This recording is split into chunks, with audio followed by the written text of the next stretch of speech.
mundo'y mananatili ito. Kahit ano man ang pagsubok ay malalampasan, dahil sinabi mo ikaw ang aking kalakasan. Oh, sa iyong salita'y wala nang makahahadlang.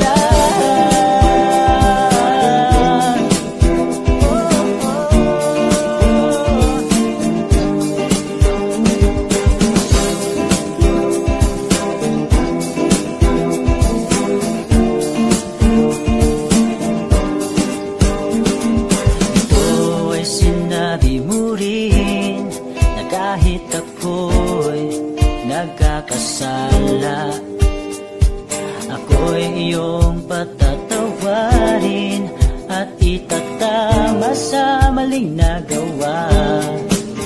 Walang makakapigil sa aking damdamin na ipapadama lagi sa'yo. Kahirapan man, tabako, kamatayan, walang makapag-iwalay sa pag-ibig ko sa'yo. Yan ang tapat mong salita, lagi mong ginagawa mula noon hanggang ngayon. Magpakailanman, kailanman ay di nagbabago ang iyong mga pangako. Magbukas man ang mundo'y mananatili ito. Kahit ano man ang pagsubok ay malalampasan, dahil sinabi mo ikaw ang aking kalakasan. Sa iyong salita'y wala nang makahahadlang. Oh, oh,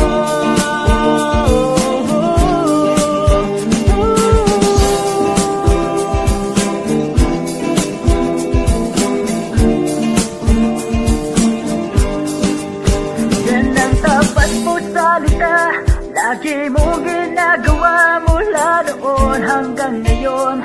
Magpakailanman, kailanman ay di nagbabago ang iyong mga pangako. Magwakas man ang mundo'y mananatili ito. Kahit ano man ang pagsubok ay malalampasan, dahil sinabi mo ikaw ang aking kalakasan. Sa iyong salita'y wala na, yan ang tapat mong salita, lagi mong ginagawa mula noon hanggang ngayon. Magpakailanman, kailanman ay di nagbabago ang iyong mga pangako. Magwakas man ang mundo'y mananatili ito. Kahit ano man ang pagsubok ay malalampasan, dahil sinabi mo ikaw ang aking kalakasan. Sa iyong salita'y wala nang makahahadlang. Oh, sa iyong salita'y wala nang makahahadlang. Oh, Diyos, sa iyong salita'y wala nang makahahadlang.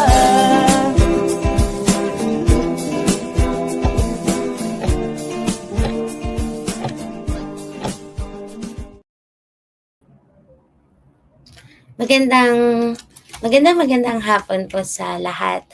Welcome po sa ating 37th day ng Journey in the Word.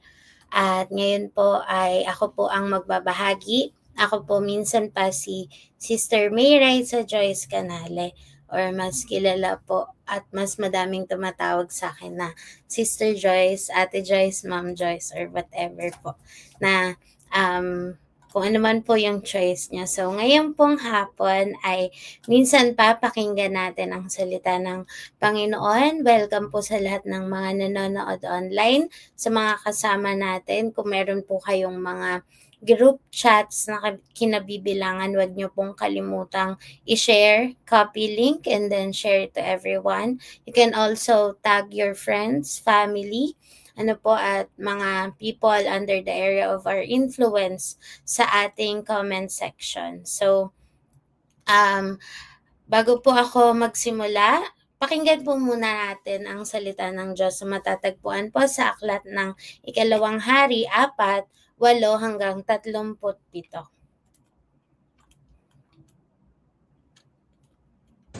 Si Eliseo at ang babaeng taga Shunem. Isang araw, pumunta si Eliseo sa Shunem. May mayamang babae roon na nag-imbita kay Eliseo na kumain. Simula noon, kapag dumaraan si Eliseo sa Shunem, dumadaan siya sa bahay ng babae at kumakain. Ngayon, nagsabi ang babae sa asawa niya, "Nalalaman ko na isang banal na lingkod ng Diyos ang taong ito, na palaging dumadaan dito sa atin. Igawa natin siya ng maliit na kwarto sa may bubungan, at lagyan natin ito ng higaan, mesa, upuan at ilawan, para kapag pupunta siya rito sa atin, ay may matuluyan siya." Isang araw, nang pumunta si Eliseo sa Shunem, umakyat siya sa kwarto at nagpahinga. Inutusan niya ang katulong niyang si Gehazi na tawagin ang babae. Kaya tinawag ni Gehazi ang babae. Pagdating ng babae, sinabi ni Eliseo sa katulong niya, "Dahil sa mabuting pag-aaruga niya sa atin, tanungin mo siya kung ano ang magagawa natin para sa kanya. Gusto ba niyang kausapin ko ang hari o ang commander ng mga sundalo para sa kanya?" Sumagot ang babae, "Hindi na po kailangan. Mabuti naman po ang kalagayan ko kasama ng aking mga kababayan." Nagtanong si Eliseo kay Gehazi, "Ano kaya ang magagawa natin para sa kanya?" Sumagot si Gehazi, "Wala po siyang anak na lalaki, at matanda na ang asawa niya." Sinabi ni Eliseo, "Tawagin mo siya uli." Kaya tinawag siya ni Gehazi, at tumayo ang babae sa pintuan. Sinabi ni Eliseo sa kanya, "Sa susunod na taon, sa ganito ring panahon, may kinakalong ka ng anak na lalaki." Sumagot ang babae, "Huwag naman po sana ninyo akong paasahin. Lingkod po kayo ng Diyos." At nagbuntis nga ang babae, at nanganak ng lalaki sa ganoon ding panahon ng sumunod na taon, ayon sa sinabi ni Eliseo. At lumaki na ang bata. Isang araw, pumunta siya sa kanyang ama na nagtatrabaho sa bukid kasama ng mga gumagapas. Sinabi niya sa kanyang ama, "Masakit po ang ulo ko. Masakit po ang ulo ko." Sinabi ng kanyang ama sa utusan, "Dalhin mo siya sa kanyang ina." Dinala nga ng utusan ang bata sa kanyang ina. Kinalong ng ina ang bata hanggang tanghali, at ito'y namatay. Iniakyat ng ina ang bangkay ng kanyang anak sa kwarto ni Eliseo, at inilagay sa higaan nito. Pagkatapos, lumabas siya sa kwarto at isinara ang pinto. Tinawag ng babae ang asawa niya at sinabi, "Padalhan mo ako ng isang utusan at isang asno para mabilis akong makapunta sa lingkod ng Panginoon at makabalik agad." Nagtanong ang asawa niya, "Bakit ngayon ka pupunta? Hindi naman pista ng pagsisimula ng buwan o araw ng pamamahinga." Sumagot ang babae, "Ayos lang iyon." Kaya nilagyan niya ng upuan ng asno at sinabi sa utusan niya, "Bilisan mo, huwag kang titigil hanggat hindi ko sinasabi." Kaya umalis sila at nakarating sa bundok ng Carmel, kung saan naroon ang lingkod ng Diyos.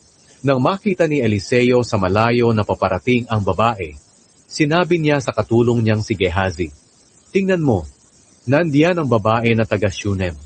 Tumakbo ka at salubungin siya. Kamustahin mo siya, ang kanyang asawa at ang anak niya." Sinabi ng babae kay Gehazi, "Mabuti naman ang lahat." Pero pagdating niya kay Eliseo sa bundok, lumuhod siya at hinawakan ang paa ni Eliseo. Lumapit si Gehazi para hilahin ang babae palayo. Pero sinabi ni Eliseo, "Hayaan mo siya. May dinaramdam siya." Pero hindi sinabi sa akin ng Panginoon kung bakit. Sinabi ng babae, "Ginoo, hindi ako humingi sa inyo ng anak na lalaki. Kayo mismo ang nagsabing magkakaanak ako. Sinabi ko pa nga sa inyo na huwag ninyo akong paasahin." Nang mapagtanto ni Eliseo na may nangyari sa bata, sinabi niya kay Gehazi, "Maghanda ka sa pagpunta sa bahay niya. Dalhin mo ang tungkod ko at magmadali ka. Kung may makasalubong ka, huwag mong pansinin. Kung may babati sa iyo, huwag mo nang sagutin. Pagdating mo, ilagay mo agad ang tungkod ko sa mukha ng bata." Pero sinabi ng ina ng bata kay Eliseo, "Sumusumpa ako sa buhay na Panginoon at sa inyo, na hindi po ako uuwi kung hindi ko kayo kasama. Kaya sumama sa kanya si Eliseo. Nauna si Gehazi at inilagay niya ang tungkod sa mukha ng bata, pero hindi nagsalita o gumalaw ang bata. Kaya bumalik si Gehazi para salubungin si Eliseo at sinabi, "Hindi po nabuhay ang bata." Nang dumating si Eliseo sa bahay, nakita niya ang bata na nakahiga sa higaan niya. Pumasok siya, isinara ang pintuan, at nanalangin sa Panginoon. Pagkatapos, dumapa siya sa bata, at inilapat ang bibig niya sa bibig ng bata, ang mata niya sa mata ng bata, at ang kamay niya sa kamay nito. Habang nakadapa siya, unti-unting umiinit ang katawan ng bata. Tumayo si Eliseo at nagpabalik-balik sa loob ng silid. Muli siyang dumapa sa bata. Sa pagkakataong iyon, bumahing ang bata ng 7 beses at dumilat. Tinawag ni Eliseo si Gehazi at sinabi, "Tawagin mo ang kanyang ina." Kaya tinawag nga niya ito. Nang dumating ang babae, sinabi ni Eliseo, "Kunin mo ang iyong anak." Nagpatira pa ang babae sa paanan ni Eliseo bilang pagpapasalamat sa kanya. Kinuha niya ang anak niya at dinala sa ibaba. Ang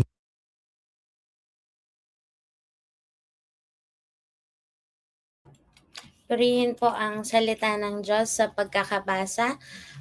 Yun po ang kwento ng Shunamita na po na tinanggap si Elisha sa kanyang tahanan at pinatuloy. So, tayo po munang manalangin sa ating pagsisimula. Lahat ng nasa kanilang mga tahanan o trabaho, sabayan niyo po ako manalangin.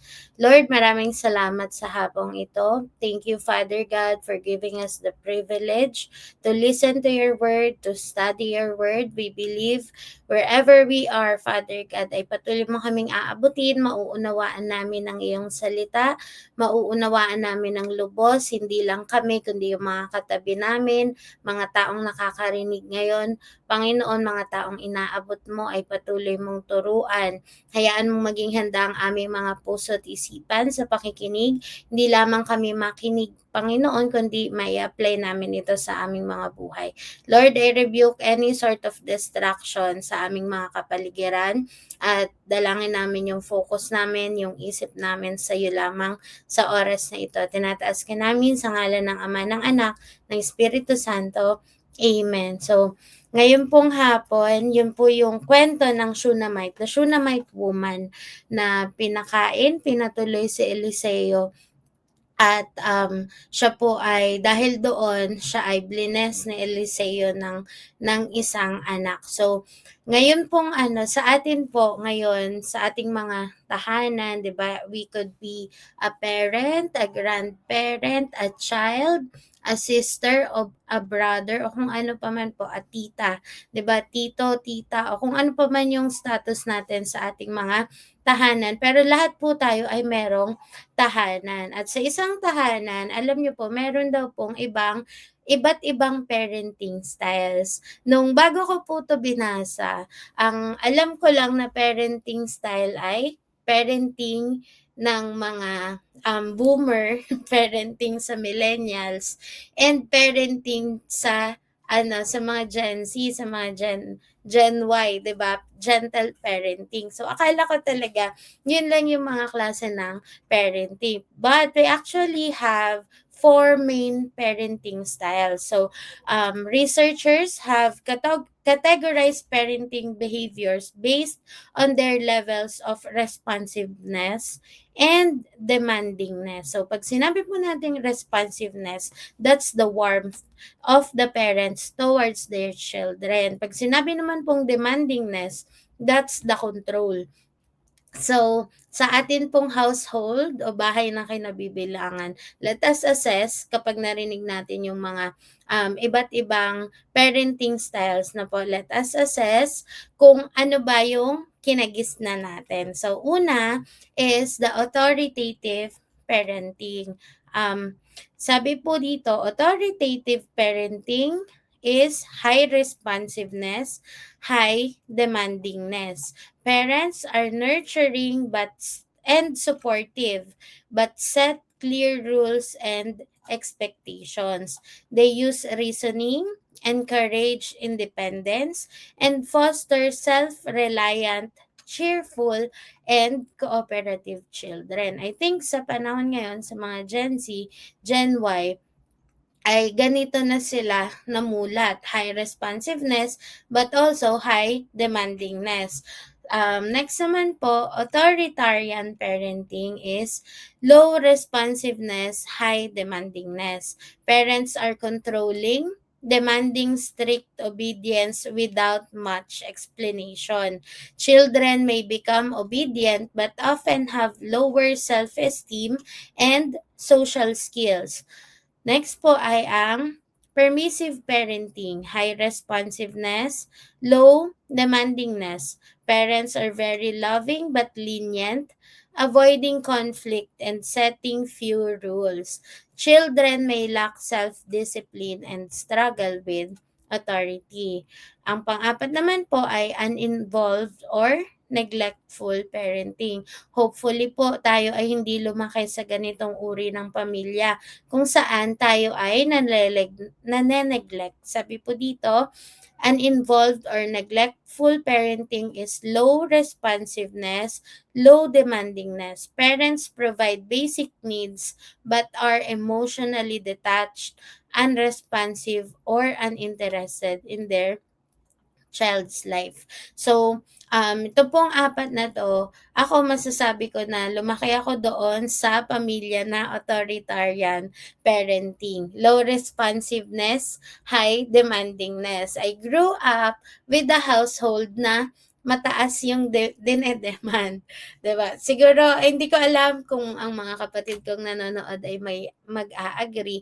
Pero growing up, sa akin, yung mga magulang ko, they have set a rule and nilagay nila sa mindset ko na sa school dapat ganito ka, dapat ina-achieve mo tong ganito, ganyan. And then they explain na kapag hindi ko yun na-achieve, hindi ko yun narating, ay lalaki akong tatanda akong paurong, 'di ba? Tatanda akong hindi ko kaya yung sarili ko, mga ganong bagay. So, yun yung lagi nilang sinasabi sa akin. Pero, ako ginagawa ko yung mga bagay na kailangan kong gawin kasi takot ako sa kanila. So, growing up, hindi ako emotionally attached sa mga magulang ko kasi nga they are strict, they are parang they have a lot of rules na kailangan naming sundin. So, I grew up in a household na stricto. Pero, magkaiba kasi ng attitude, character yung mga magulang ko. So, mas strict yung mama ko, mas cool naman yung papa ko. Pero, I think millennials can relate na, 'di ba ganun talaga tayo pinalaki. Dapat sa school ganito ka, dapat ganyan yung maa-achieve mo. Ngayon naman po sa mga kabataan, hindi sa kanila pwede yung ganun kasi mabilis silang ma-pressure, iba-iba talaga yung mga kabataan ngayon, no? As if sobrang tanda ko na. Pero yung mga Gen Z, yung mga Alpha generation, may beta na nga, 'di ba? Sa kanila ay mas gusto nila yung permissive parenting, high responsiveness, low demandingness. Ibig sabihin, mas gusto nila yung mga magulang na mapagmahal, avoiding conflict, and setting few rules, 'di ba? Yung naiinggit ako sa mga kaklase ko dati sa merong mga magulang na cool lang, chill lang, yung parang kahit anong gawin niyo sa bahay nila, tumambay kayo, kung ano-ano pa man, okay lang sa kanila. So, yung mga Gen Z ngayon, mas gusto nila na yung parents nila ay mas matuturing nilang friend. 'Di ba? Sa atin kasi ng mga millennials, yung mga magulang natin, talagang alam mong andito yung magulang mo, andito ka lang. So, as in magbabaw ka literal sa mga magulang mo. Pero ngayon, the generation nowadays, they appreciate a parent na laging available para sa kanila. So, yun po yung mga 4 main parenting styles. We also have modern and other parenting approaches. Una, yung attachment parenting.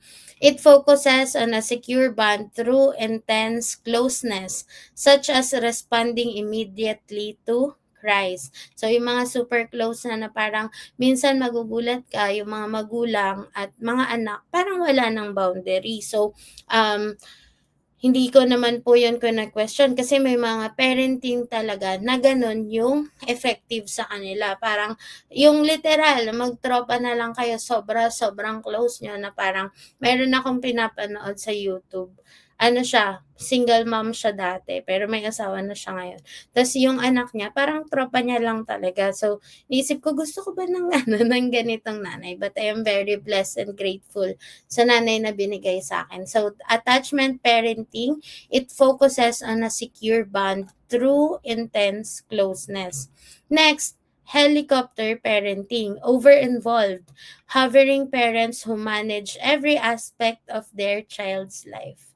Yung literal na ikaw bilang magulang, wala ka ng boundary sa buhay ng anak mo. That's helicopter parenting. Helicopter kasi paikot-ikot ka, 'di ba? Alam mo lahat tungkol sa kanya. That's nice. Pero ito yung mga parents na hindi na nila hinahayaan yung mga child nila or yung mga anak nila na mag-grow kasi lahat ng aspeto ng kanilang buhay ay alam na at pinapakialaman. So, ito yung yung mga nanay na hindi hinahayaang madapa at tumayo ang kanilang mga anak. So, okay lang yan kasi that's love, 'di ba? Protecting the one you love. Pero po, helicopter parenting is over-involved.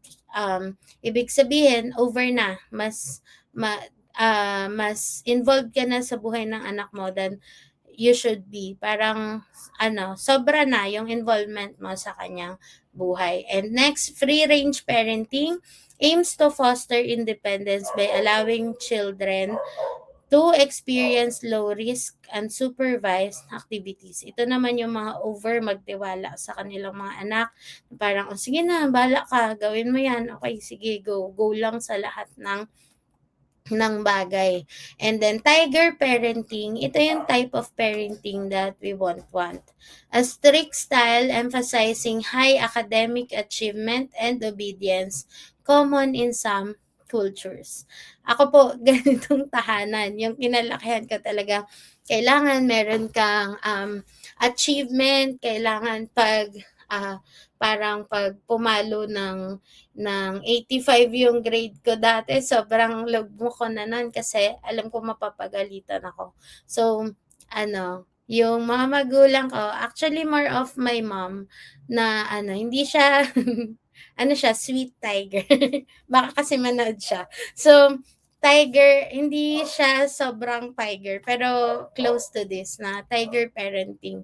Talaga, stricto talaga siya. But I grew up fine. I grew up na naintindihan ko yung essence ng lahat ng kanyang tinuro at pinapagawa sa akin noon. So, above all the parenting styles we see and practice today, our highest goal should be to build a home that is God-driven and faith-filled. A home where every decision, every correction, every act of love is guided by the truth of God's Word. Because when God's Word directs our homes, we are not just raising children, we are raising lives that honor Him and reflect His purpose. Ngayon pong hapon, pag-usapan po natin, pinamagatan ko po itong Word-filled homes, life-filled hearts. Hindi lamang po ang ating salita ngayon ay para sa mga magulang, kundi para po sa mga individual na alam mong you have the capability to influence other people's lives. 'Di ba? Hindi mo kinakailangan na maging magulang para magkaroon ka ng influence sa buhay ng pamangkin mo. Hindi mo kinakailangang maging lolo o lola para magkaroon ka ng say sa pamilya nyo. Dapat tayo bilang individual, our goal is to have a word-filled homes and life-filled hearts, regardless of the parenting na kinalakihan natin or parenting na ina-apply natin sa ating mga anak o sa mga kabataan na nasasakupan natin. Our main goal should be having a word-filled home. Okay po, and it will result to a life-filled heart. So, paano daw po ba? Sabi po dito, God's word finds a home that honors Him. Okay po, ang salita ng Diyos ay naghahanap siya ng isang tahanan na siya ay mapaparangalan. Basahin ko po sa 2 Hari 4:8-10. Isang araw pumunta si Eliseo sa Shunem. May mayamang babae roon na nakiusap kay Eliseo na dumaan muna at kumain. Simula noon, kapag dumaraan si Eliseo sa Shunem, humihinto siya sa bahay ng babae para kumain. Ngayon, nagsabi ang babae sa asawa niya, "Nalalaman ko na isang banal na lingkod ng Diyos ang taong ito na palaging dumadaan dito sa atin. Igawa natin siya ng maliit na kwarto sa may bubungan at lagyan natin ito ng higaan, mesa, upuan at ilawan para kapag pupunta siya rito sa atin ay may matutunan siya." The Shunammite woman intentionally made room for the man of God. Hindi siya pinilit, hindi din pinilit ni Elisha yung kanyang sarili, 'di ba? Siya ay napadaan lang at nung nalaman ng Shunammite woman, anong sabi niya? Sabi niya doon, "Nalalaman ko na isang banal na lingkod ng Diyos ang taong ito. Igawa natin siya ng maliit na kwarto sa may bubungan." She volunteered to do it. Hindi kinakailangang sabihin sa kanya ni Elisha, pero yun ay kanyang ginawa. He did not wait for Elisha to ask. Sabi po sa verse 8, "One day Elisha went to the town of Shunem. A wealthy woman lived there, and she urged him to come to her home for a meal." Sana po tayo bilang mga tao na po ganun tayo kabukas sa salita ng Diyos o sa mga lingkod ng Diyos. After that, whenever he passed that way, he would stop there for something to eat. Yun po yung ginagawa ni Elisha because the woman invited him na tumuloy sa kanyang tahanan. Kapag pupunta siya sa Shunem, doon na siya kumakain at doon na din siya tumutuloy. A home that honors God becomes a dwelling place for His presence. Tayo po sa ating tahanan, again, we don't need a position. Hindi mo kailangang sabihin, "Ay, wala naman akong say sa pamamahay na to." 'Di ba? Let us honor God's people. Let us honor God's word in our homes. When God's word is welcomed, life begins to flow into the home. Minsan pakiramdam mo, bakit puro away na lang? Bakit ganito na lang lagi? 'Di ba? Puro hindi na lang pagkakaunawaan ng mga pamilya, magkakapatid, mga magulangin, mga relasyong hindi naaayos. Bakit? Kasi kulang yung salita ng Panginoon sa ating buhay. Wala ang presensya ng Diyos sa ating mga tahanan. Let us make room for God's word. Make a room for God's word. Mahirap po. Ako po, I did not grow up in a Christian family. But nung ako po ay nasa grade school, grade 3 hanggang grade 5 ako, ay tumira ako sa lola ko. So, nung tumira ako sa lola ko, ang tawag ko po sa kanya ay Mommy. Si Mommy, sobrang devoted niya talaga. So, may mga panahon na gabi na nakatira po kami sa Uma. We call it Uma. Kung alam ng iba, farm. Nakatira kami sa farm. Tapos may mga times na 8 PM lalabas kami. That's too late. Pag nasa probinsya ka, 8 PM, dapat tulog ka na. So, minsan lalabas kami kasi may gustong magpa-pray sa kanya, may mga kailangan siyang dasalan or whatever. Talagang ganun yung devotion niya sa Panginoon na kahit anytime, kahit nagpapahinga siya, nagluluto siya or whatever it is, pagdating sa gawain ng Panginoon, she will make herself available. At dahil yun yung nakikita namin sa kanya, ako personally, dahil yun yung nakikita ko sa kanya, unti-unti, nagkaroon ng eagerness sa buhay ko na gusto ko one day, I will serve God the way she serves the Lord. Gusto ko kung paano niya pinaparangalan ng Panginoon. Ganun ko gusto ding maparangalan yung Panginoon. May mga times, ang gagawin po ng lola ko ay meron siyang Bible na sobrang kapal. Tapos ipapabasa niya yun sa akin. So, may mga panahon na hindi ko maintindihan, pero ginagawa niya akong audio Bible. So, may mga times nung una hindi ko maintindihan hanggang sa unti-unti pala nagkakaroon na yun ng ugat sa puso ko at year 2013,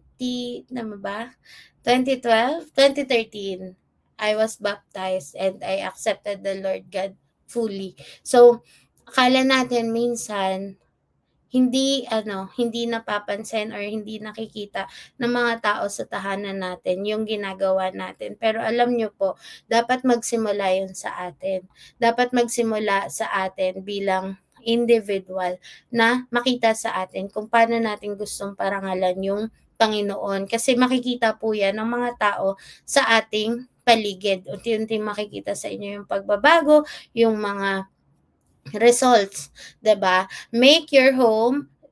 Do our homes make room for God's word through prayer, worship, and obedience. Minsan kasi parang no? Parang ang awkward naman, ang awkward mag-pray, ang awkward mag-worship.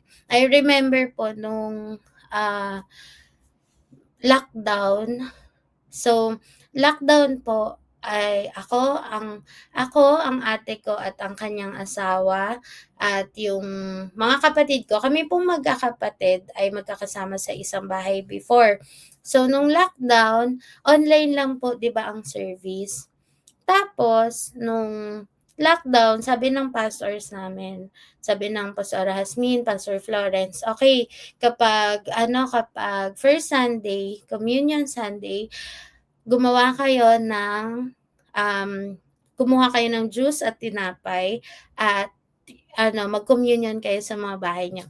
So, nung una, I was thinking, parang awkward naman nun, di ba? Kasi online lang kami nanonood, nasa screen lang.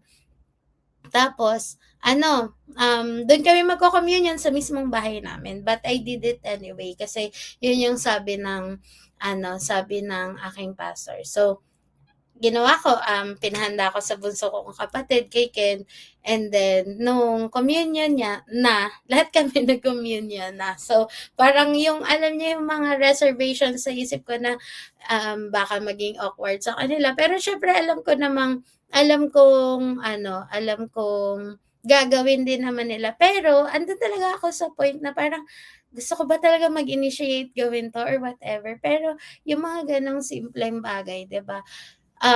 Let us make room for God through prayer, worship, and obedience sa pamamagitan ng pagsunod sa Kanya. You may feel awkward, di ba, parang, nahiya ako, di ba? Pero, mas maigi ng magsimula sa atin, sa tahanan natin. Alam niyo po, if you want disciple, the people around you, if you won't lead them to God, the world will disciple them. Diba? Piliin natin na ang Panginoon ang maging sentro, maging director ng kanilang buhay, hindi ang mundo. Whether we are a parent, grandparent, or a child, it doesn't matter so long as we have the will to build a home that honors God. Build a home that honors God. Sa lahat po ng naririto, that should be our main goal. Build a home that honors God. Kung yung mga anak natin, ay merong kagustuhan na maglingkod sa Panginoon, yung mga pamangkin natin or whoever in your household, suportahan po natin. Huwag nating huwag nating sabihin na, sus, punta-punta ka pa dyan sa simbahan. Di ka pa rin naman nagbabago. Everybody is a work in progress. Diba? Suportahan nyo po, wag nyong i-discourage. Hindi yung tipong kapag alam nyong aalis, doon nyo paghuhugasin ng plato. Diba? If a person or if your children, yung pamangkin natin o kung sino pa man, if they want to honor God, support them fully. At tanggapin natin yung Diyos sa ating mga tahanan. God's word finds a home that honors him. Katulad po ng ginawa ng Shunamita, tinanggap niya ng buong puso and she even volunteered for Elisha to stay in her house. Dapat maging ganon yung pagtanggap natin sa salita ng Diyos. Pangalawang bagay po, God's word brings life to hearts that receives Him. Sa verses 11 to 17, isang araw, nang pumunta si Eliseo sa Shunem, umakyat siya sa kwarto at nagpahinga. Inutusan niya ang katulong niyang si Gehazi na tawagin ang babae. Kaya tinawag ni Gehazi ang babae.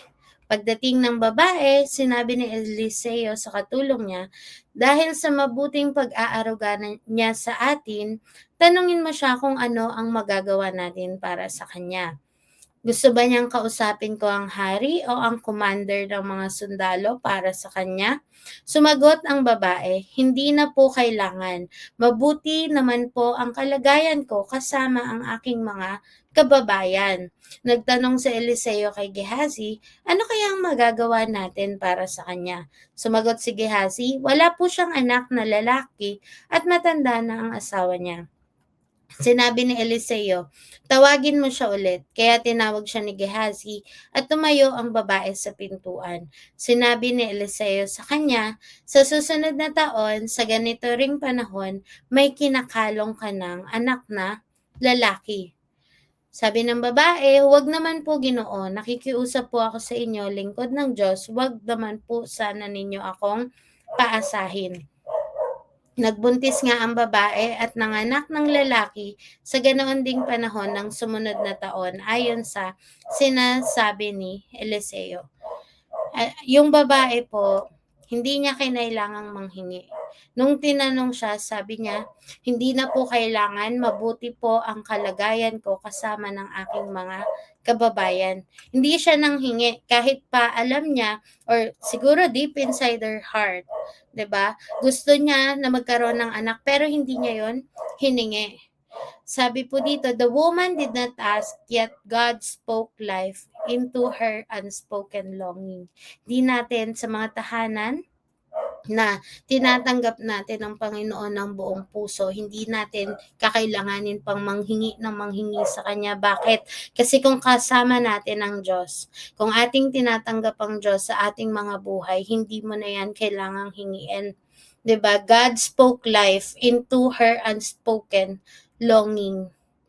Ano po yung mga broken relationships that we have, taon na, 'di ba? Magkaaway yung mga magulang, magkaaway yung mga kapatid, magkakaaway, hindi pagkakasundo, 'di ba? Minsan naman civil na lang kayo sa inyong tahanan. Huwag niyong tanggapin, 'di ba? Dapat let us speak life, speak God into your homes, into your houses. From the woman's response, it could be because she had been heartbroken a lot of times. Diba? Walang sinabi ano yung pinagdaanan ng babaeng Shunamita. Hindi in-specify sa Biblia, but it could be baka kaya hindi niya na yun hiningi. Kasi for the longest time that she had desired to have a child, hindi siya nagkakaroon. It could be she's barren, or worse, she could have experienced miscarriages. Kaya ganun na yung response niya kay Elisha. Pero anong sabi ng Elisha? Sabi ni Elisha, sabi niya, yun ay kanyang, sabi niya, may kinakalong, sa susunod na taon, sa ganito ring panahon, may kinakalong ka ng anak na lalaki. Diba, hindi niya pinansin yung sinabi ng babae. Sabi ng babae, wag na daw, hindi na kailangan. Pero sabi ni Elisha, ay, pagbalik ko dito, may kinakalong ka ng lalaki. At yun po ang naganap. Nagbuntis ang babae at nanganak ng lalaki sa ganoon din panahon ng sumunod na taon. God fulfilled His word. Di ba po? Dahil yun yung sinabi ng kanyang tagapagturo ng kanyang propeta, yun ay naganap. God's word reaches the hidden places of the heart. Meron man tayong mga panalangin na kinalimutan na, mga bagay na isinungko mo na. Diba? Feeling mo hindi na matutupad, feeling mo hindi na mangyayari. Alam nyo po, invite Jesus in your home. Feeling nyo minsan wala na, magbe-break na talaga kami, maghihiwalay na kami. 'Di ba? Wala na, paulit-ulit na lang na kasalanan yung kanyang nagagawa. Wala nang exit, wala nang point of continuing the relationship, wala nang point para makipag-ayos, para makipagbati. Akala niya lang yon, 'di ba? When your home has God, alam niya kung ano yung mga kailangan niyang ayusin. Meron po akong napanood na testimony na hindi ko na po siya nabalikan, pero napanood ko lang siya sa TikTok. She was a woman testifying na nag-cheat siya sa kanyang husband. So, the time that she cheated on her husband, she's already a Christian. Tapos, nung panahon na yon, umabot siya sa point na masaya siya, pero alam niyang sobrang guilt na yung nararamdaman niya. And nung time na talagang kinausap na siya ng Panginoon, 'di ba, na itigil mo na yan, she admitted everything to her husband. Her husband cried, pero hindi siya sinisi. 'Di ba? It was painful for her husband, pero ang kanyang asawa ay nagpatawad. Alam niyo po bakit? Kasi yung asawa niya, yun din ay naniniwala sa Panginoon, yun din ay tumanggap sa Panginoon sa kanyang buhay. At dahil alam niyang hindi tama na hindi siya magpatawad, hindi tama na manakit siya, hindi tama na mag-respond siya negatively, though that's how he feels. 'Di ba? Yun yung kanyang nararamdaman, gusto niyang gumante, gusto niyang manakit, pero hindi niya yun ginawa. Bakit? Kasi meron siyang Diyos sa buhay niya. Alam niya na ang Panginoon ang mag-aayos ng mga bahagi ng buhay nila na nasira at nawasak dahil dun sa cheating issue na yon. So, you see, hindi tama na nag-cheat yung babae. Pero alam niyo po ba, isang bagay na nakita ko dun, kung wala ang Panginoon sa kanyang buhay, malamang they ended up having a broken home. 'Di ba? Yung mga anak nila, they could have been rebels, mga naging rebelde kasi broken family eh. 'Di ba po? So, yung mga bagay na yun, talagang nung pinapanood ko siya, sabi ko, "O nga no, Lord, what she did wasn't right." Hindi, never magiging tama ang pag-cheat. Whatever your reason is, cheating is a sin. Pero nakita ko kung paano hinanda ng Panginoon yung puso ng lalaki at kung paano rin niya inayos yung puso ng babae because of the guilt that she felt on that cheating. 'Di ba, may mga times daw na kapag naaalala niya yung cheating issue na yun, talagang nalulugmok siya. Kasi feeling niya madumi siyang babae, feeling niya sobrang unworthy niya of her husband kasi pinatawad siya. Pero dahil ang Panginoon ay nasa kanilang tahanan, healing comes, 'di ba? Andun yung healing, hindi lamang dun sa issue kundi doon sa kanilang mga puso, sa kanilang mga espiritu. So, God's word brings life to hearts that receives him. God's word reaches the hidden places of the heart. We don't need to tell God.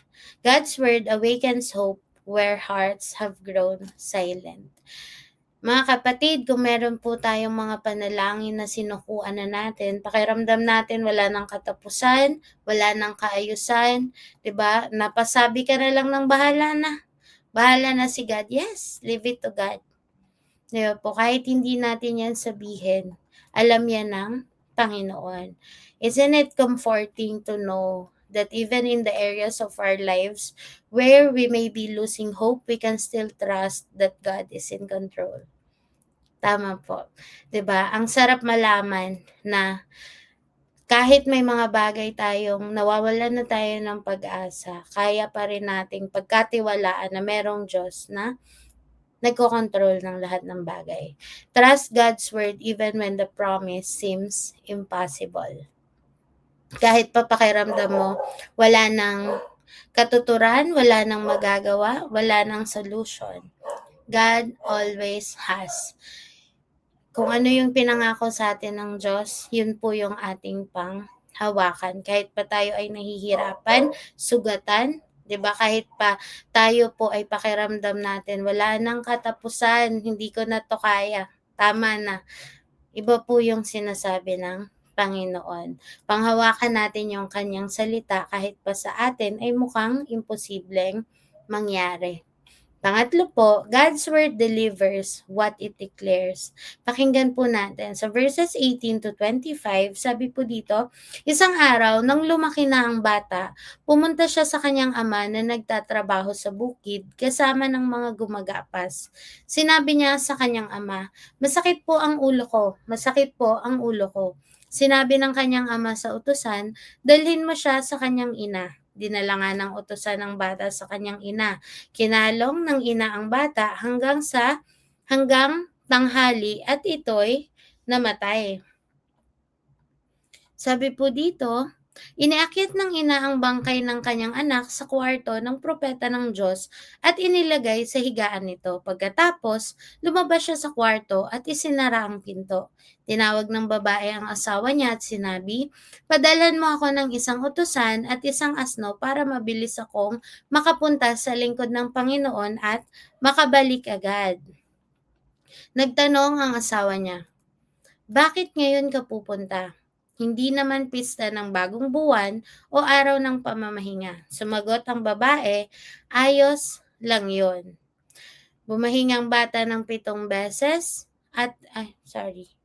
Kaya nilagyan niya ng upuan ng asno at sinabi sa utusan niya, "Bilisan mo, wag kang titigil hanggat hindi ko sinasabi." Kaya umalis sila at nakarating sa bundok ng Carmel kung saan naroon ang lingkod ng Diyos. Nang makita ni Eliseo sa di kalayuan na paparating ang babae, sinabi niya sa katulong niyang si Gehazi, "Tingnan mo, parating ang babaeng taga Shunem." God's word delivers what it declares. Nung panahon po na ang kanyang anak ay namatay, the woman returned to the place where God's word had been received. She refused to speak defeat and instead, she chose faith. Pwede siyang magmukmok ng panahon na yun. Pwede niyang sabihin, 'di ba? Bakit pa 'to binigay? Mamamatay din naman pala. Sabi niya sa mga unang verses, sabi niya doon, "Wag niyo po akong paasahin."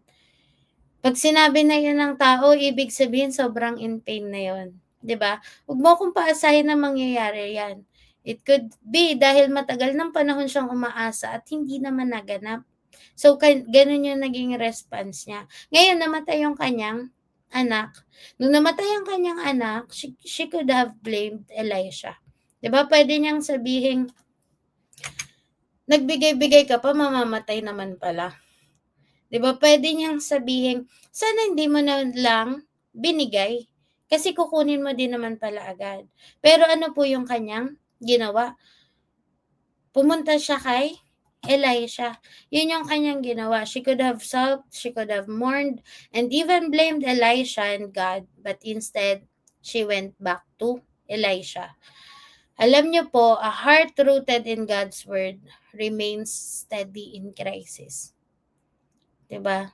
Sabi niya, sumagot ang babae, "Ayos lang 'yon." Imbes na sisihin niya ang Panginoon, imbes na magalit siya, magtampo, mainis, imbes na mag-react siya indifferently, imbes na 'yun yung kanyang gawin, lumapit siya kay Elisha. That's faith. 'Di ba po, yung pagbalik sa paanan ng Panginoon. Alam niyo po, kapag ang ating mga tahanan ay merong Diyos na buhay, kahit paanong pagdaanan natin, we will remain steady. We will be unshaken because we know that God is with us. Paulit-ulit natin yung naririnig, God is with us. Huwag mo lang i-goal na ikaw lang ang kasama ng Panginoon. I-goal natin na ang buong tahanan natin ay kasama ang Diyos. God's word delivers what it declares. In trials, run to God's word, not away from it. Huwag nating maging option yung lumayo sa Panginoon. Huwag na tayong magsimba. Kasi ito yung pinagdadaanan natin. Huwag tayong magsimba kasi ngayon nasasaktan tayo. Dapat hindi po gano'n yung ating mga mindset, yung ating ginagawa sa panahon na dumadaan tayo sa pagsubok. Run to God, Do not run away from Him. Do not run away from your struggles. 'Di ba? Magtiwala tayo sa Panginoon na siya ay ating kasama. Kasi kung yun yung sinasabi natin, God is with me, kakayanin ko to, 'di ba? Malalagpasan ko tong mga bagay na to, malalagpasan to ng pamilya ko. That's what God will deliver. Yun yung magaganap. Diba po? Yun yung maisa sa katuparan.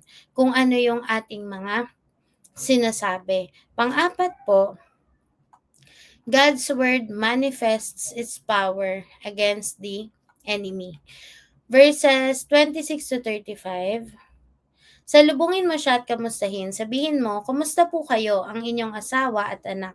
Sinabi ng babae kay Gehazi, mabuti naman ang lahat. Paano niya kaya yun nasabi na po, na sa panahong siya ay namatayan ng anak? Ang sabi niya, mabuti naman ang lahat. Verse 27, ngunit pagdating niya kay Eliseo sa bundok, lumuhod siya at hinawakan ang paa ni Eliseo. Lumapit si Gehazi para hilahin ang babae palayo. Subalit sinabi ni Eliseo, hayaan mo siya, may dinaramdam siya, pero hindi sa akin sinabi ng Panginoon kung bakit. Diba grabe yung sensitivity niya dun sa nararamdaman ng babae. Verse 28, sinabi ng babae, Ginoo, hindi naman po ako umiling sa inyo na magkaroon ako ng anak.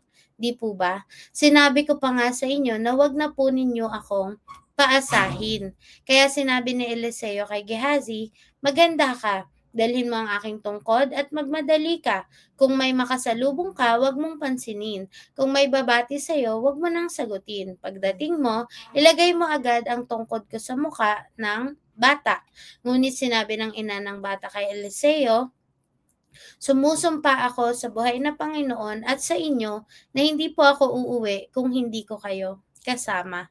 Kaya sumama sa kanya si Eliseo. Nauna si Gehazi at inilagay niya ang tungkod sa muka ng bata. Ngunit hindi nagsalita o gumalaw ang bata. Kaya bumalik si Gehazi para salubungin si Eliseo at sinabi, hindi po bumangon ang bata.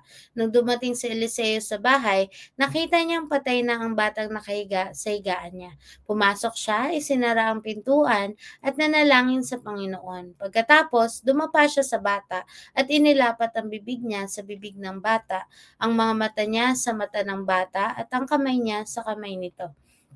Habang nakadapa siya, unti-unting umiinit ang katawan ng bata. Tumayo si Eliseo at nagpabalik-balik sa loob ng silid. Muli siyang dumapa sa bata. Sa pagkakataong iyon, bumahing ang bata ng 7 beses at dumilat. Diba po? Yun yung nangyari. Yun yung kanyang ginawa. Sabi sa kanya ng babae, hindi ako uuwi kung hindi ka kasama. Diba? Yung pananampalataya niya na hindi kailangan ko siyang dalhin sa bahay. Kailangan niyang makita yung anak ko.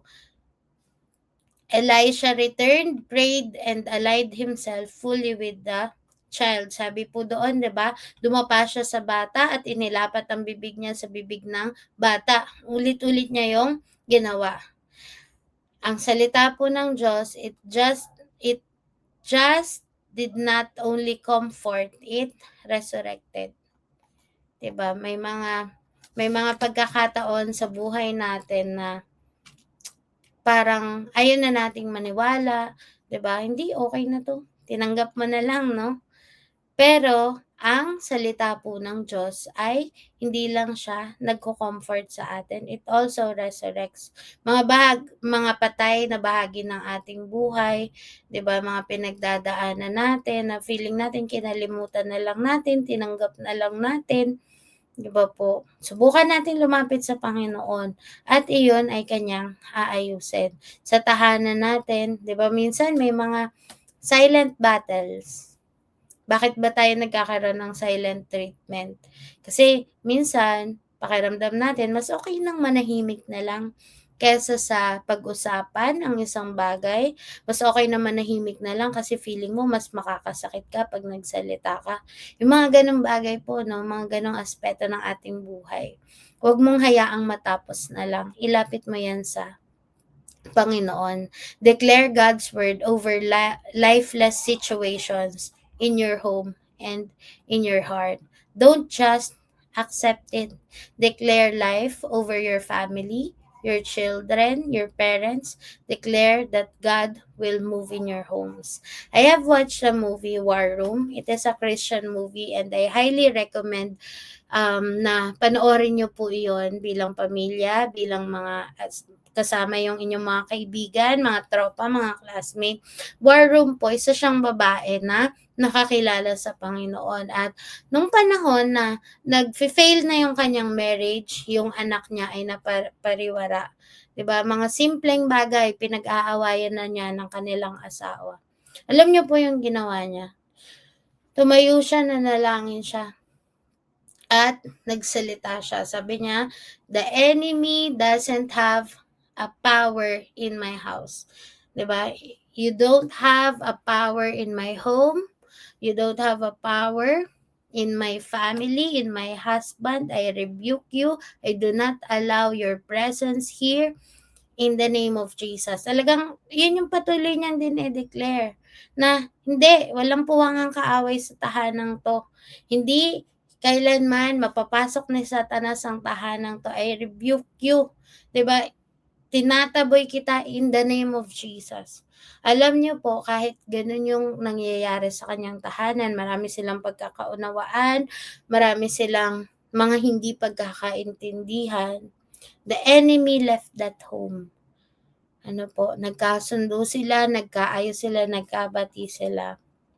God's word manifests its power against the enemy. Yung mga panahon na tayo ay nagkukulang, 'di ba? Mga panahon na feeling mo, ala, bakit ang dami kong utang? Bakit ganito, ganyan? That's the enemy. Gawa yun ng kaaway. Huwag mo lang tanggapin. Huwag ka lang magmukmok. Declare life. Declare that God will move. Declare that God will change your circumstances. God will change your situations. Huwag mo lang i-accept na ito na kasi talaga yun eh. Wala na akong magagawa. Wala kang magagawa, but God can move. Kaya niyang gawin ang mga bagay na imposible. Declare life over your family, over your situation, whatever it is, no matter how hard it is, how difficult it is for you, okay lang yan, tao ka lang, but you serve the God who is holy, God who is able. Magbasa tayo ng salita ng Panginoon. Sabihin mo sa sitwasyon mo, 'di ba? Kaya yan ng Diyos, hindi ko kaya, but God can. Tanggapin natin ang Diyos sa ating mga tahanan. Dapat sa iyo yan magsimula. Sa lahat ng nanonood ngayong gabi, I would encourage you. Kung wala pa, alam mo, kung wala pa sa pamilya mo ang naniniwala at nagtitiwala sa Panginoon, be the first person to initiate. 'Di ba? Wag mong hintayin. Wag mong hintayin na kailangan ko ng tamang pagkakataon, kailangan ko ng ganito, ganyan. Time is now. Ngayon ang tamang panahon. Hindi bukas, hindi sa mga susunod na araw. Ngayon mo ipakilala sa Diyos na buhay ang iyong pamilya. Hindi tayo ma-exempt sa mga pagdadaanan, hindi tayo ma-exempt sa mga trials and tribulations. But knowing that God is with us, kakayanin natin. Sa amin pong tahanan, sabi ko po kanina, I did not grow up in a Christian family. Merong Diyos ang mga magulang ko, pero nagsisimba lang kami kapag birthday, kapag birthday nung kapatid kong namatay, meron pa akong ate na namatay. So, yun lang yung mga times na naalala kong nagsisimba ako. Hindi yun every Sunday kasi sa amin, Sunday is Laba Day. Diba? Kayo din po ba? Laba Day, Tupi Day, ang Sabado at Linggo. So, Sunday is a preparation for the whole school week. Kasi pag Monday to Friday, di ba, may school. So, ayun po. Pero, alam nyo po ba, ang ate ko ay proudly, ang ate ko, nasaksihan ko yung mga panahong nilalakan siya ng gate. Kasi, gabi na, nasa simbahan pa siya. So, may mga pagkakataon na lalakan siya ng gate ng mga magulang ko, tas I would sneak in. Ako yung magbubukas. Kasi close po kami ng ate ko. That time, hindi pa kami kasing close ngayon. Pero close kami, nababribe niya na ako. So, dumating ang panahon, in-invite niya po ako sa simbahan sa pamamagitan ng pagbibigay ng baon. So, nung first year college po ako, hindi, fourth year high school, in-invite niya po ako sa simbahan. Ang goal ko lang nun is makapagsimbang gabi. Bakit? Kasi sabi nila kapag nagsisimbang gabi ka, pwede kang mag-wish on the 9th day. Yun lang yung una kong goal. So, gigisingin niya ako kasi sabihin niya wala daw siyang kasama, ganito, ganyan. So, syempre ako naman, dahil iba-bribe niya ako na, sige, pag-uwi natin, kakain tayo sa ganito, ganyan. Sama ako. Tapos, nung mga time na yon, ang goal ko lang talaga po ay samahan siya. Kasi meron akong kaibigan na Kristiyano din na ini-invite ako sa simbahan nila. Pero ang goal ko naman, dahil kaya ako pupunta doon, ay dahil may crush ako doon. So, hindi ko pa goal that time na mas makilala ang Panginoon. My goal was just to go. And yun lang, 'di ba? Dahil may benefit sa akin sa part ko. So, hanggang po dumating ang panahon na nag-summer camp, niyaya ako ng ate ko. Sabi niya, sige, babayaran ko lahat, ito, ganyan. That's where I have accepted Jesus fully in my life. 'Di ba? Kung ang kapatid ko po ay hindi tinanggap ang Panginoon, 'di ba, hindi siya tumugon sa panawagan ng Panginoon, malamang ako din at yung bunso kong kapatid, hindi din namin makikilala ang Panginoon. It starts with one person, 'di ba? It should start with you. Hindi, wag kang malungkot kung sa mga panahon na niyayaya mo yung iyong pamilya na magsimba, ayaw nila. Just continue praying. Just declare that one day they will meet and know God. Nga po, at papuri po sa Panginoon. Ngayon po kami ay kami magkakapatid po ay ligtas at merong simbahang kinabibilangan. So, ano po yun? Dahil lang po yun sa ang isang tao sa aming pamilya ay tinanggap ang Panginoon. 'Di ba? Parang minsan, iisipin natin, naku, wala namang mangyayari, nakakatakot, ito, ganyan. Huwag po tayong sumuko. Sabi ko po kanina, 'di ba, yung mama ko, para siyang tiger, rar talaga. So, kami pong magkakapatid, pinapanalangin lang namin na one day, 'di ba, ganito yung mangyayari, one day, her heart will soften, her heart will learn to forgive, to move on, to move forward. Yun talaga, ako personally as a child, yun yung yun yung patuloy kong pinapanalangin. And God did not disappoint me. Nangyari yun, naganap yun. Ngayon po, mabait na yung nanay ko, halos po lahat ng ka-churchmate ko ay kanya na pong friend sa Facebook. Mas madalas nga po, updated siya sa mga kaganapan kaysa sa amin. So, ayun, talagang ang Diyos ay tumugon sa mga panalangin namin, 'di ba? Because that's what we declared, yun yung naganap. So, ganun din po sa ating mga buhay. Panglima po at panghuli, God's word accomplishes its work with life and victory. Basahin po natin sa Isaiah 55:11. Nalagay po ba dyan? Isaiah 55:11. Atin pong basahin. Mailalabas po ba or no? Okay lang kung hindi. Sabi po dito, ganyan din ang aking mga salita. Hindi ito mawawala ng kabuluhan. Isa sa katuparan nito ang aking ninanais at isasagawa ang layunin kung bakit ko ito ipinadala. Yan po yung sabi ng Panginoon. Verses 36 to 37. Tinawag ni Eliseo si Gehazi at sinabi, tawagin mo ang kanyang ina. Kaya tinawag nga niya ito. Nang dumating ang babae, sinabi ni Eliseo, kunin mo ang iyong anak. Lumapit nga ang babae at nagpatira pa sa paanan ni Eliseo. Kinuha niya ang kanyang anak at dinala sa baba. The promise was fulfilled completely. Life was restored. Hindi po bigay bawi ang Diyos. Kapag may sinabi siyang isang bagay, yun ay kanyang gagawin, isa sa katuparan. The woman responded with worship and gratitude. Instead of saying things na alam niyang makakapagpahina lalo sa kanya, instead of speaking, 'di ba, ng mga bagay na nasa isip niya, nararamdaman niya what she did, she responded with worship and gratitude.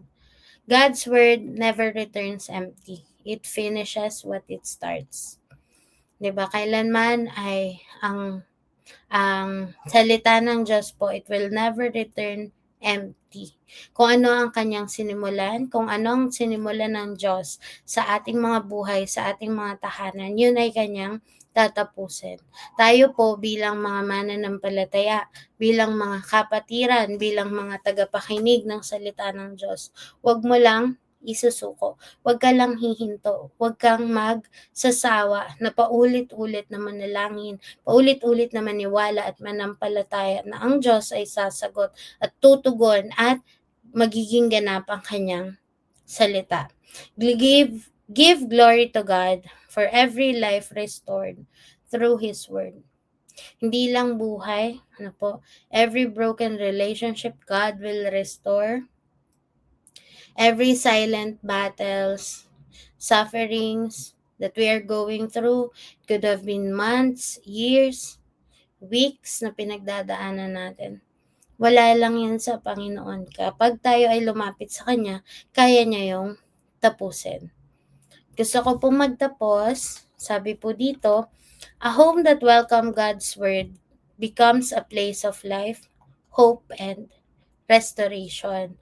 Again, hindi po tayo ma-exempt sa mga pinagdadaanan o mga pagsubok. Pero, ang tahanan po na wini-welcome, niyayakap ang salita ng Diyos, it becomes a place of life, hope, and restoration. Pakiramdam mo, wala na pong pag-asa yung anak mo kasi ito na yung mga pinagdadaanan niya, ito na yung mga ginagawa niya, yung pamilya natin, asawa natin, 'di ba? Even sa relationship sa mga kapamilya natin, mga kamag-anak natin, lumapit tayo sa Panginoon. Bring God's word into your household. Hindi mo kailangang matakot, hindi mo kailangang mangimi, 'di ba? Ano man ang maging reaction nila, believe that God will move. Believe that God will direct your household. God's word gives life not only to individual hearts, but to entire households. Panghawakan po natin yan. Magtatapos po ako sa isang verse. Joshua 24:15 in NLT version. But if you refuse to serve the Lord, then choose today whom you will serve. Would you prefer the gods your ancestors served beyond the Euphrates? Or will it be the gods of the Amorites in whose land you now live? But as for me and my family, we will serve the Lord. Yan po yung paulit-ulit nating i-declare sa ating mga tahanan, sa ating mga pamilya, sa ating asawa, sa ating mga magulang, mga anak, mga kamag-anak, all people under the area of our influence. I-declare natin sa ating tahanan, as for me and my house, we will serve the Lord. Paulit-ulit nyo yung i-declare until God accomplishes what He started. We will serve the Lord for me and my household. Po. Maraming salamat po sa pakikinig ng salita ng Diyos. Tayo pong nanalangin. Hayaan niyo pong manalangin. Ipanalangin ko kayo sa mga nais po na sa mga nakikinig ngayon na nais ninyong maipanalangin ang inyong mga pamilyang personal. You can message me. You can message my pastors, the leaders of Acts Family, and let us help you. Hayaan nyo pong damayan namin kayo sa inyong mga pinagdadaanan. Hindi po kayo mag-isa, nandito po kami, laging handang makinig, anuman po iyon, bilang anak na may mga pinagdadaanan sa magulang, mga magulang na may pinagdadaanan sa kanilang anak, asawa, di ba, kung kanino pa man, willing po tayong makinig at maaari din po kayong pumunta sa ating simbahan. So, hayaan nyo pong panalangin ko kayo. Tayo pong yumuko. Ama, salamat Salamat sa gabing ito. Salamat sa iyong salita. Patuloy ka naming pinapupurihan, itinataas. Dalangin ko sa lahat ng nakikinig ngayong gabi. Ikaw ay patuloy na maparangalan. Gamitin mo ang aming mga buhay upang maging buhay na patotoo sa mga kabataang nasa aming kapaligiran, sa aming mga asawa, anak, sa Panginoon, sa mga people, Father God, na nakakausap namin. Starting from our household, Father God, ikaw po ang manguna, hayaan mong sila ay maligtas, matugon ng iyong panawagan, makilala ka, Panginoon, magkaroon ng personal na relasyon sa iyo. Lord, whatever we are going through, whatever it is, Father God, no matter how it may seem impossible, difficult, sa aming paningin, alam namin ikaw ay kumikilos, ikaw ay Diyos na buhay, hindi mo kami pababayaan, ito ay iyong tatapusin, kami ay iyong sasamahan hanggang sa maganap ang iyong salita, ito ay maisakatuparan. Salamat, Panginoon, salamat sa iyong biyaya, hindi kami magkukulang, Ama, may mga panahon man na kami ay nahihirapan. Lord, continue to open doors for us, open opportunities. Pagpalain mo po yung mga resources na meron kami sa lahat ng tagapakinig ngayong gabi. Saan mang panig ng mundo, nasan man kaming sulok ng aming mga bahay. We declare your Lordship in our lives in the name of Jesus. Salamat, Panginoon, sa kaligtasan sa aming buong sambahayan. Patuloy kang kumilos, manguna, ano man ang mga kailangang ayusin, ikaw ang mag-ayos, Panginoon. Mga bagay na kulang, Ama, ikaw ang magpuno. Mga bagay na nagiging kalabisan, Panginoon, ikaw ang maghinto. Salamat, Panginoon. Pinupuri ka namin sa ngalan ng Ama, ng Anak, ng Espiritu Santo. Amen. Magandang gabi po sa lahat. Maraming salamat po sa pakikinig ng salita ng Diyos. At minsan pa po inaanyayahan ko kayo for the last 4 days of our journey in the Word. Bukas po ay 6 p.m. Sa Wednesday ay 9 a.m. po, and Thursday, Friday, that would be 6 p.m. also.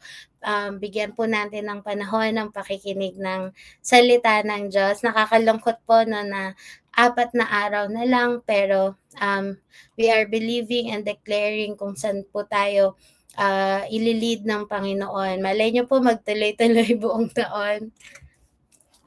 Panginoon lang po ang makakapagsabi. Pero po minsan pa, we are inviting everyone to tune in tomorrow 6 p.m. At bago po ako tuluyang magtapos, sa mga nanonood pa po ngayon at hindi pa nag-e-exit ng live, kung sino man po ang unang makakapag-type po ng title ng aking itinuro, ay papadalhan ko po kayo ng premyo sa inyong GCash. I think hindi siya masyadong nailabas sa live. So kung nakinig po kayo ng buo at nag-rewatch, kapag kayo po ang unang nakapag-send kung ano yung title ng aking tinuro ngayong gabi, ay papadalhan ko po kayo ng blessing kasi share your blessings. So, maraming salamat po at God bless everyone. Patuloy tayong samahan ng Panginoon sa lahat ng nakinig, maging sa inyong mga tahanan na kinabibilangan. I declare that God will continue to sustain us, protect us, and help us rest with peace ngayong gabi. Salamat at magandang gabi po. God bless you all.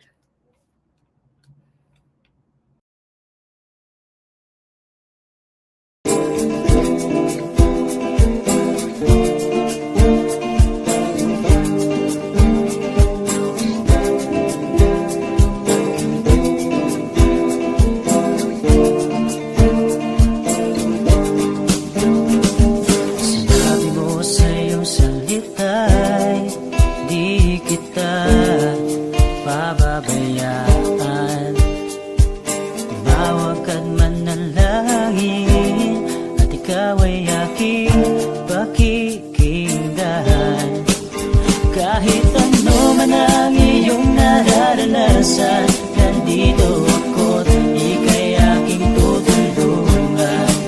Sandigan ang lakas, tunay na kaibigan, nasa iyo'y nagmamahal. Yan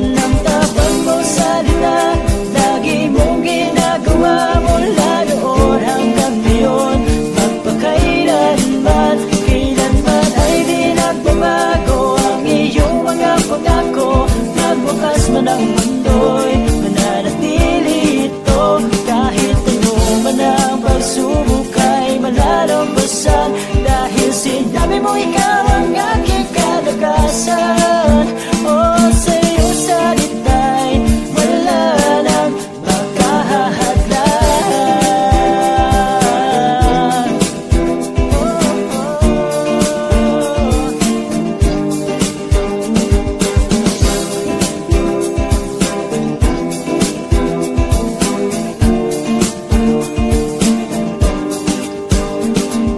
Ito ay sinabi mo rin na kahit ako'y nagkakasala, ako'y iyong patatawarin at itatama sa maling nagawa. Walang makakapigil sa aking damdamin na ipapadama lagi sa'yo.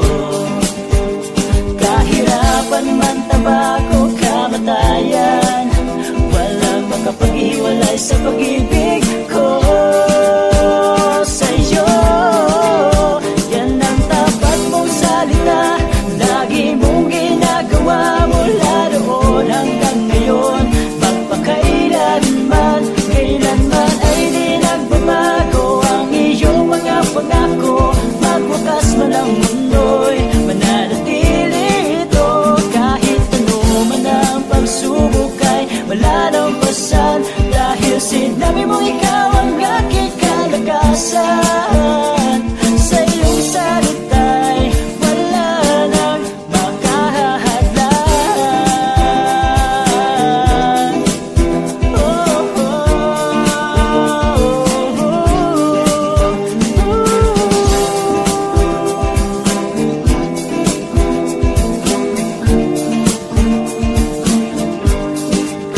yan ang tapat mo salita, lagi mong ginagawa mula noon hanggang ngayon. Magpakailanman, kailanman ay di nagbabago ang iyong mga pangako. Magwakas man ang mundo'y mananatili ito. Kahit ano man ang pagsubok ay malalampasan, dahil sinabi mo ikaw ang aking kalakasan. Sa iyong salita'y wala na, yan ang dapat mong salita, lagi mong ginagawa mula noon hanggang ngayon. Magpakailanman, kailanman ay di nagbabago ang iyong mga pangako. Magwakas man ang mundo'y mananatili ito. Kahit ano man ang pagsubok ay malalampasan, dahil sinabi mo ikaw ang